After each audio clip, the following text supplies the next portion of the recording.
Hello everyone, welcome to Management Kaksha. Please don't forget to subscribe if you like our videos. In this video, we will be talking about the different approaches to management. These approaches demonstrate how management has evolved over time in aspects of function, role, skills, and effect of a manager on an organization. The contents of this video are classical approach, behavioral approach, and contemporary approach.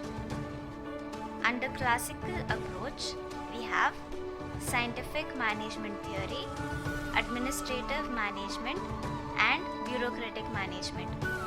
Under behavioral approach, we have Hawthorne Experiments and Maslow's need theory. Under contemporary approach, we have systems approach and contingency approach. Let us begin with the classical approaches. It is the earliest area of management research where major focus was on decision making and efficiency of an organization. The first one under classical approach is the scientific management theory by Fredrick Winslow Taylor, who is also known as the father of scientific management. He employed techniques such as analysis, observation, synthesis, rationality, and logic in the work, and this is why it was known as scientific management. Broadly speaking, scientific management is the art of knowing exactly what is to be done and finding the best way of doing it. Given here are the 4 core principles of scientific management. These will be covered in detail in the upcoming videos. Next up in classical approaches is administrative management by Henri Fayol. Henri Fayol's contribution have a significant impact on modern management. The very famous 14 principles, although not widely in use today, offer guidance for managers on how to organize and interact with their employees in a productive way. Another most significant contribution of Henri Fayol is the identification of management duties, currently identified as the 5 important management functions of planning, organizing, staffing, directing, and controlling.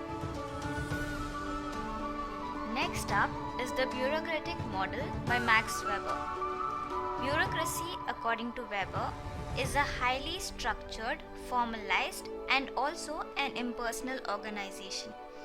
According to him, in an organization, there must be a distinction between the worker and supervisor, and there should be division of work according to specialization, and a hierarchical structure, clear rules, regulations, and lines of authority which govern it.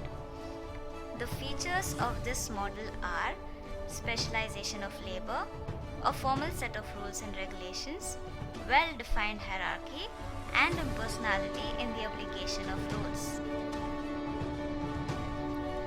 Behavioral approaches.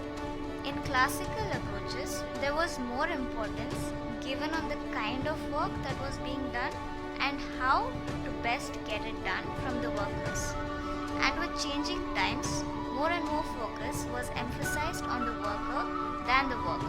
This is what the behavioral theories consist of. First, we are going to talk about the very famous Hawthorne Experiments by Elton Mayo. Detailed explanation of this will be provided in the further videos. These studies were focused on employee motivation factors. This was done by conducting several experiments and tests to figure out if working conditions had any effect on employee performance. The 4 important experiments of Hawthorne studies are illumination studies, relay assembly test room experiments, bank wiring test, and interview process.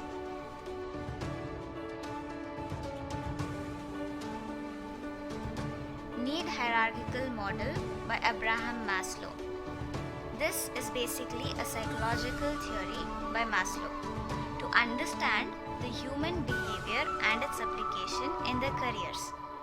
This model is a 5-tier model of human needs. The hierarchy suggests that people are motivated to fulfill their basic needs before moving on to other, more advanced needs. The ultimate goal, according to this theory, is to reach the 5th level of hierarchy, that is self-actualization. Contemporary approaches. In classical and behavioral approaches, focus was more on internal workings of an organization. So now, in contemporary approach, more and more thought is being given to the interaction of the organization with external environment along with the intrinsic factors. A system is defined as a set of interrelated but separate parts working towards a common purpose. Systems approach is based on the generalization that everything is interrelated and interdependent. A system, that is an organization, is a combination of many little parts, also known as subsystems, forming a whole. For example, the world can be a system and all the countries are its subsystems. This is an open system or organization where external environment impacts or affects the functioning of an organization. So the inputs, that is material, money, energy and information, comes in from the external environment, and within the organization, transformation of these elements takes place through technology, interactions and structures, and finally the output in the form of products, services, ideas are produced. This is a continuous ongoing process and regular feedback and controlling is necessary to keep the system functioning properly. Features of systems approach. A system consists of interacting elements which are interrelated and interdependent. For example, in an organization, let us take the various departments as subsystems. All these departments functioning is interrelated and interdependent.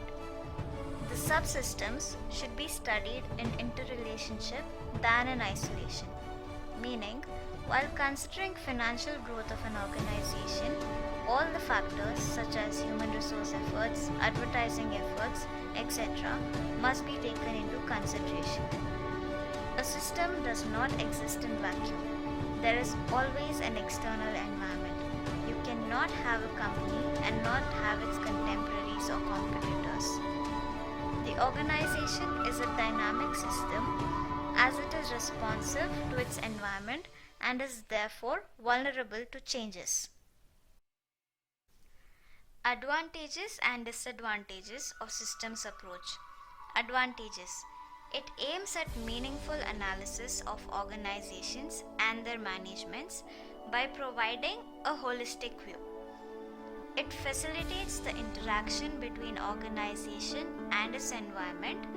It does so by taking into consideration all the external factors which affect the functioning of an organization. It guides the manager to avoid analyzing problems in isolation and develop an integrated approach. So in order to achieve the overall goal of the company, none of the factors must be overlooked upon. Disadvantages.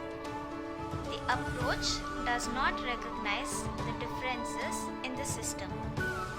Although systems approach is best known for putting things in collaboratively, it does not focus or give importance to the differences in subsystems. Systems philosophy does not specify the nature of interactions and interdependencies. It does not say how much dependence does one factor have on another or how to manage them effectively. It is over-conceptual and complex. Contingency approach. The basic idea of this approach is that manager has to come up with different solutions for different situations in different ways. There is no one single best way of managing which is applicable to all situations. In order to be effective, internal functions of an organization must be consistent with the demands of external environment. Features of contingency approach. Management is entirely situational. For example, the COVID situation. Now this was not predicted. So all the goals that the companies had set for the year 2020 had to be tweaked to fit the current situation. Management success depends on its ability to cope up with the environment. Again, taking the same example, work from home became the only way out for companies to keep running their operations. Now, how well they adapted to this situation makes them win or break. Managers should understand there is no one best way to manage.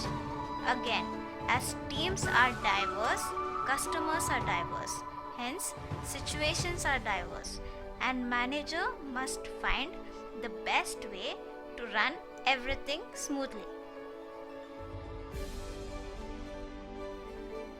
Advantages and disadvantages of contingency approach. Advantages. It is dynamic in nature. It helps the manager to enhance their leadership and decision-making skills. It provides options to the employees that help them to grow and share their ideas to the business, and in turn creating diverse teams. Disadvantages. It is complex when it comes to practical application. It is reactive and not proactive. Contingency approach is based on what situation the organization is faced at a given time rather than planning beforehand. There can be no documentation of the process followed for future reference, as there is no one best way to tackle a situation.